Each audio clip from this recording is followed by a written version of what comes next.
Olá, pessoal, tudo bem com vocês? Então, nós vamos dar continuidade ao nosso projeto de extensão intitulado Aplicações de Equações Diferenciais Ordinárias no GeoGebra.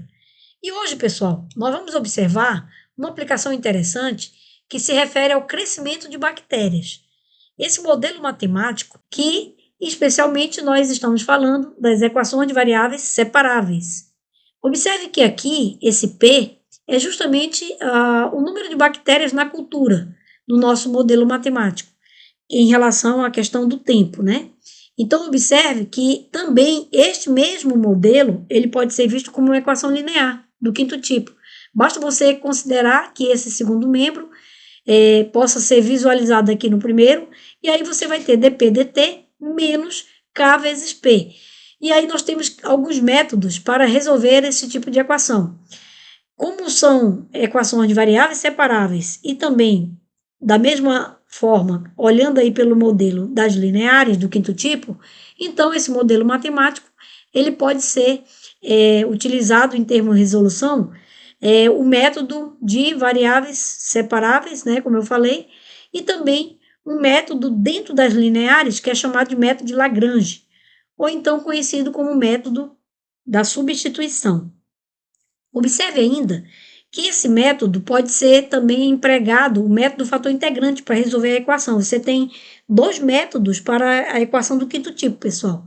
Aí fica a critério, tá? Eu vou utilizar aqui com vocês hoje o método do fator integrante, que eu acho bem interessante, porque se refere ao método prático, rápido e eu considero também objetivo.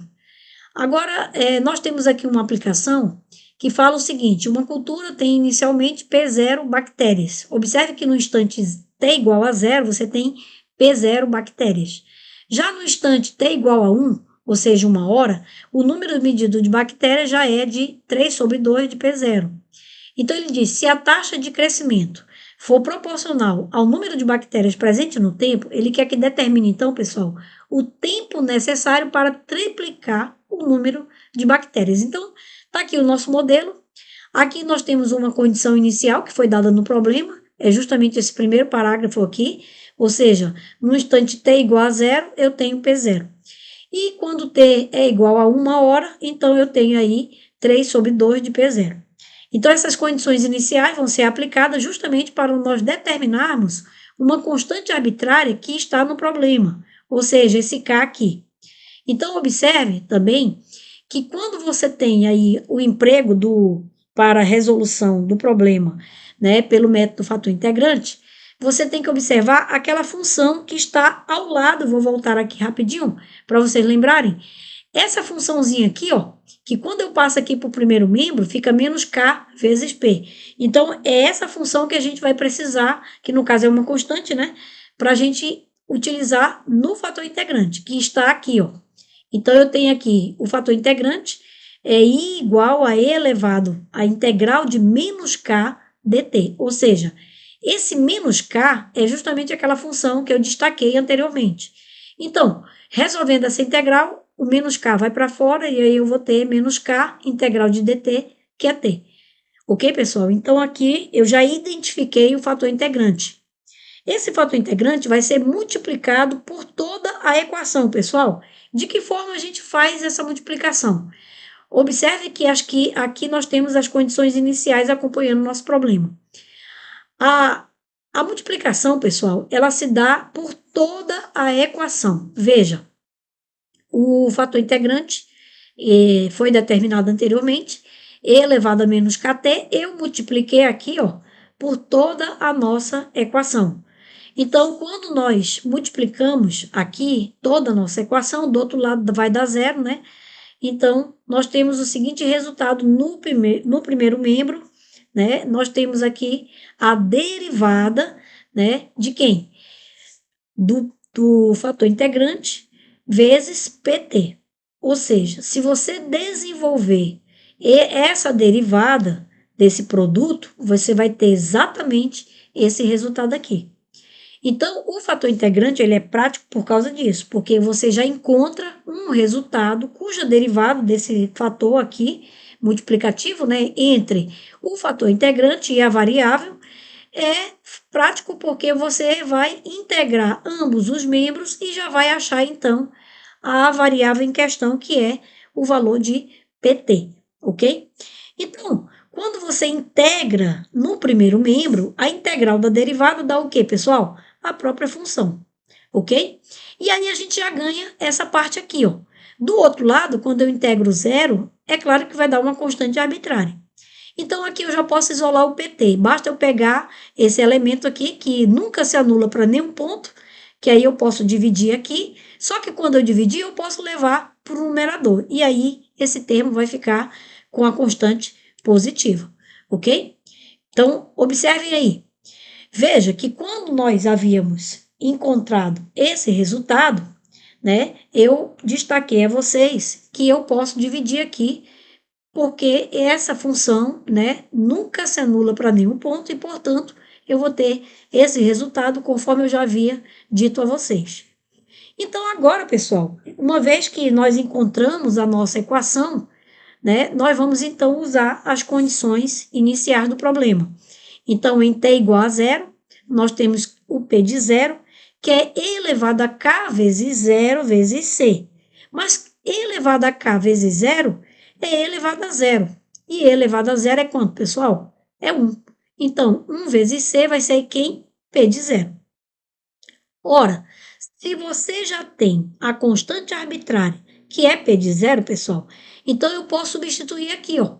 Quando eu substituo, eu acho exatamente esse resultado. Tudo bem? E observe que aqui, o P de 1, quando eu aplico em 1, eu vou ter K vezes 1, por isso que ficou aqui E elevado a K. Ok? Então, nessas condições, eu também vou utilizar aquela condição inicial que diz que no instante igual a 1, você já tinha 3 sobre 2 de P0. Então, nós utilizamos aqui todas as condições iniciais, nós encontramos esse resultado.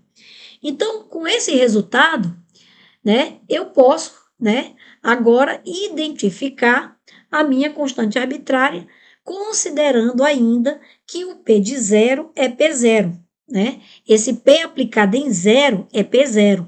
Então, quando eu substituir aqui, eu vou poder cancelar e aí vai ficar mais fácil nós encontrarmos essa constante arbitrária. Tudo bem, pessoal?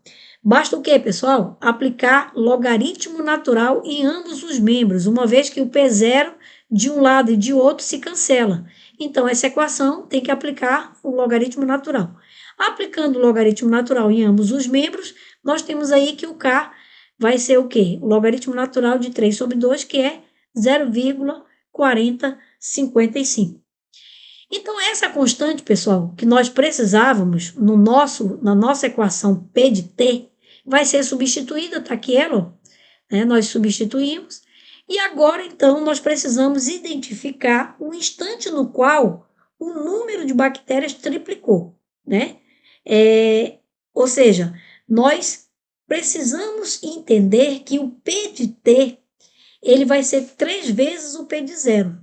Ou seja, para nós encontrarmos um instante no qual esse número de bactérias triplicou, nós precisamos novamente resolver essa equação, considerando aí que o P de T é 3 vezes P de zero, em virtude da que triplicou, e aí nós cancelamos novamente o P de zero em ambos os membros e encontramos aqui, né, essa equação que já foi, então, aplicada aqui, o ln em ambos os membros, porque você vai ter 3 igual a e elevado a 0,4055 de t.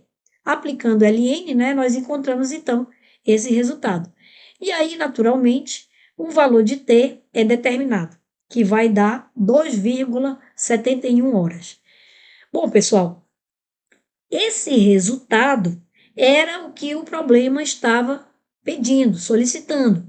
Agora, nós precisamos então entender esse processo geométrico de construção das curvas que surgem em virtude da nossa solução geral, ok? Então, para isso, para onde é que nós vamos? Para o GeoGebra. Então, o GeoGebra vai nos oferecer aí uma possibilidade de nós encontrarmos a solução, né, que é dada por uma curva que destaca tanto o decaimento quanto o quê? o crescimento dessa curva, né? E aí nós estamos falando da exponencial, pessoal. Aqui eu já mostro a vocês uma prévia do que nós vamos ver lá no GeoGebra, que aqui nós temos destacado a região de crescimento dessa função. E assim também nós podemos destacar a região de decrescimento no GeoGebra. Então, o GeoGebra vai nos dar essa possibilidade, tanto da curva em crescimento, quanto também da curva em decaimento, ok?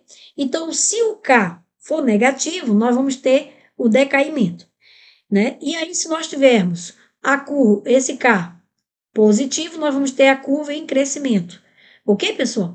Então, vamos para o GeoGebra e aí nós vamos identificar, né, alguns outros elementos importantes que nós podemos destacar na nossa aplicação.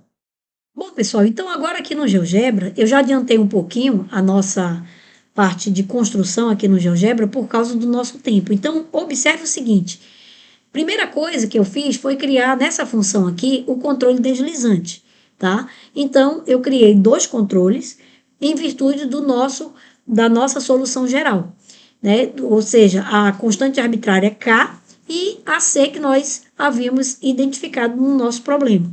Então, aqui eu coloquei numa variação o nosso controle deslizante, que vocês também podem estar aí escolhendo uma certa variação. Eu escolhi aqui de menos 5 a 5, tá?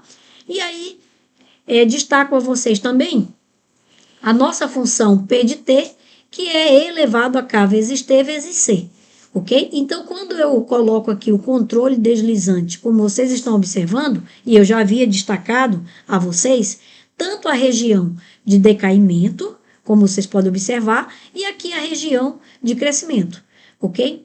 Então, observe que, num determinado momento de T considerado que nós achamos, né, no nosso problema 2,71 horas, observe que aqui nós vamos ter exatamente nesse ponto, eu vou ter exatamente aquele 3 sobre 2 de P0, né, que vai ter aí essa representação no nosso gráfico, tá?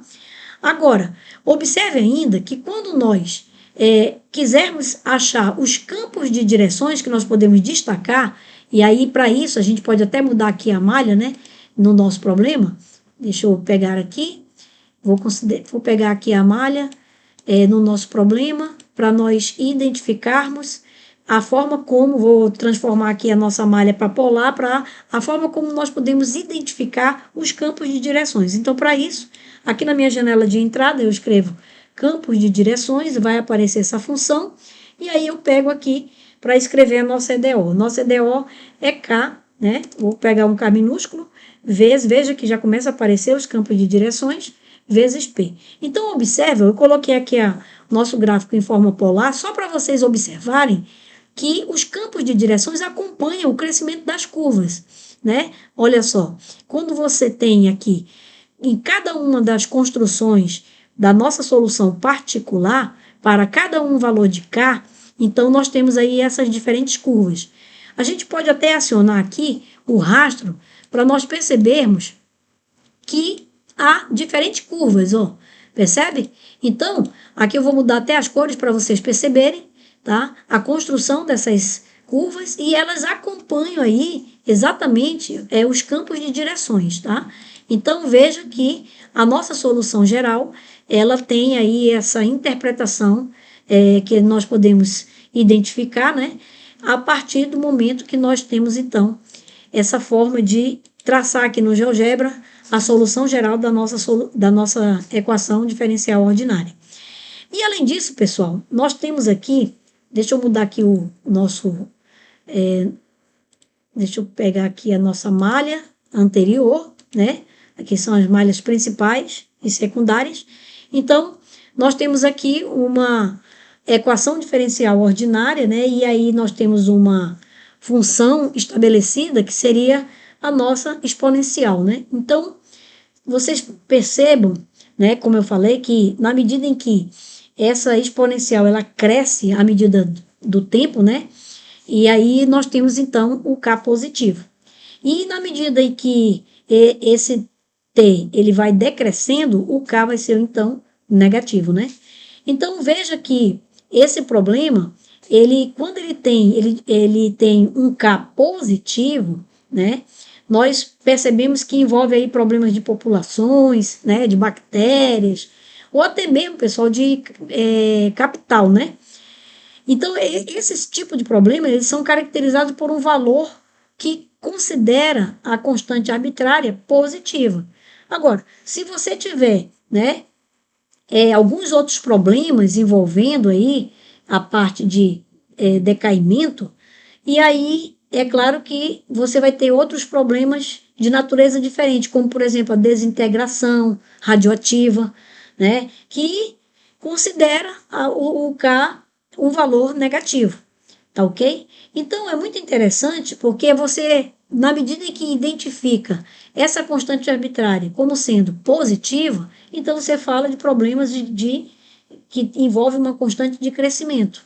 Enquanto que, se você tiver problemas de natureza, né, de uma certa natureza que envolva o decaimento, então você está aí com uma constante de decaimento, que seria o K negativo. Ok, pessoal? E além disso, o que a gente pode dizer também é que aquele nosso P0 que foi estabelecido no problema, ele não vai desempenhar papel nenhum aqui na determinação do tempo, pessoal, tá? Que seria necessário para triplicar, né, o número de bactérias na cultura. Ele não vai desempenhar nenhum papel nesse sentido. Então, o tempo necessário para uma população inicial, né, digamos aí de 100 ou 1 milhão, por exemplo, de bactérias, triplicar, seria, né, de aproximadamente esse 2,71, né, que nós encontramos. Tá ok, pessoal? Então, seria isso. Muito obrigada. Um abraço para vocês. Espero aí que vocês tenham gostado, tá? E que possam, então, colaborar com o aprendizado de vocês. Até o nosso próximo encontro. Eu agradeço aí a atenção de vocês e muito obrigada.